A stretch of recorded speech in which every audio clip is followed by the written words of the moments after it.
토트넘이 맨시티를 3대2로 격파한 것이 연이어 화제가 되고 있습니다.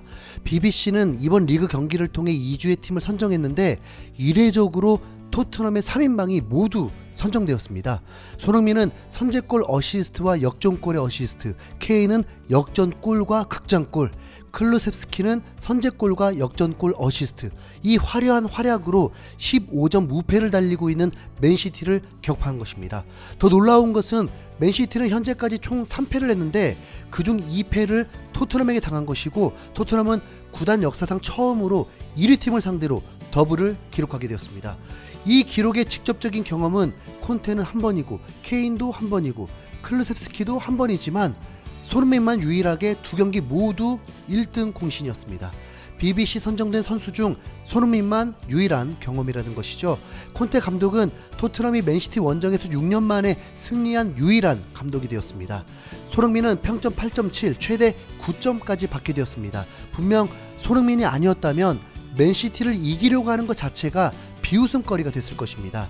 보통 강한 팀을 이길 때는 경기가 꼬여서 운으로 일어날 때가 많습니다. 하지만 손흥민이 맨시티를 상대한 경기는 그 어떤 경기도 영국 매체에서 운으로 이겼다고 하지 않았습니다.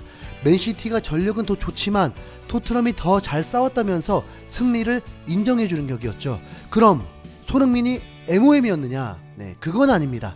이 경기 손흥민만큼 그 이상으로 활약한 케인을 빼놓을 수 없습니다.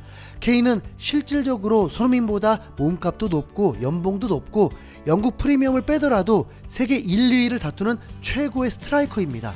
그런 케인은 맨시티전에 수년 동안 득점이 없다가 이번 경기에서 2골을 넣는 대활약을 했습니다.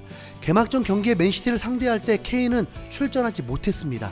그가 개막전에 출전하지 못한 이유는 지난 시즌을 마친 후 맨시티로 이적하려는 강한 의지가 해외 언론을 통해서 계속 화제가 되면서 토트넘 구단 자체가 흔들리는 상황이었는데, 최종적으로 토트넘이 맨시티로 보내지 않았고 케인은 어떤 감정인지 드러내지 않았지만 토트넘에서 그대로 뛰기로 했습니다. 그래서 주급도 30만 파운드로 올렸다고 했죠. 네. 당시 토트넘 팬들에게도 비난을 많이 받았고 준비가 되지 않았던 케인은 개막전을 뛸 수도 없었습니다. 맨시티를 가고 싶어 했던 케인이 맨시티 원정에서 경기를 하게 된 것입니다. 케인은 자신의 존재감을 제대로 보여준 것이죠. 하지만 케인이 자신을 위해서만 그랬다고 하기엔 그런 쓰레기 선수가 아닙니다. 케인은 손흥민조차도 존경의 뜻을 표했고 그와 함께하는 것을 영광스럽다고 인터뷰했고, 경기력뿐만이 아니라 훈련과 축구에 대한 성실과 열정 또한 매우 모범적이라고 했습니다. 프로로서 케인은 토트넘 소속이었고 무엇보다 3연패 상황에서 이 위기를 극복해야만 했습니다. 콘테 감독은 그래서 이 경기 후 첫 골이 완벽하게 훈련에서 나왔던 장면과 일치한다면서 흡족해했습니다. 케인의 대활약은 스트라이커로서 활약이 아니었습니다. 케인은 스트라이커임에도 미드필더 역할을 하면서 공을 전개해주는 역할도 했습니다. 그래서 맨시티를 상대로 케인이 중간에 버텨주고 기회를 만들어주는 역할이 무엇보다 매우 탁월했습니다. 왜냐하면 현재 토트넘엔 그런 미드필더가 없기 때문입니다. 바로 이 점을 주목해야 합니다. 지난 시즌부터 토트넘은 강팀이었습니다. 당시 4개월여 동안 상위권뿐만 아니라 1위로 약 2달간 유지하고 있었습니다. 케인과 손흥민의 콤비 플레이는 최고조였고 손흥민은 전반기에만 2자릿수 득점 이상을 뽑고 있었습니다. 당시 케인이 변칙 플레이로 하프라인까지 내려오면서 손흥민에게 절묘한 패스들을 많이 해주었고 한 경기에 손흥민 4골, 케인 4어시스트라는 어마어마한 기록을 보여주기도 했습니다.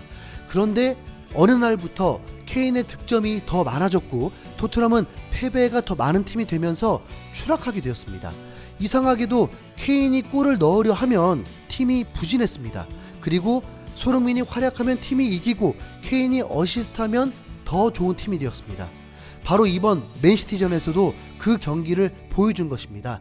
케인이 최고의 미드필더 역할을 해주면서도 기회가 되면 바로 최고의 스트라이커 역할도 해주었기 때문에 맨시티를 격파한 것입니다. 어쩌면 케인이 득점 욕심을 더 내려놓고 팀 플레이를 펼친다면 이번 맨시티전 같은 경기는 매 경기 볼 수 있을 것이며, 케인을 향해 골을 넣게 하는 전술이 아닌 케인부터 공격을 하게 하는 전술이 토트넘이 4위로 가는 가장 좋은 지름길이 될 것입니다. 네. 오늘 여러분 너무 바빠서요. 여기까지 하겠습니다. 이상 흰수염 고래였습니다.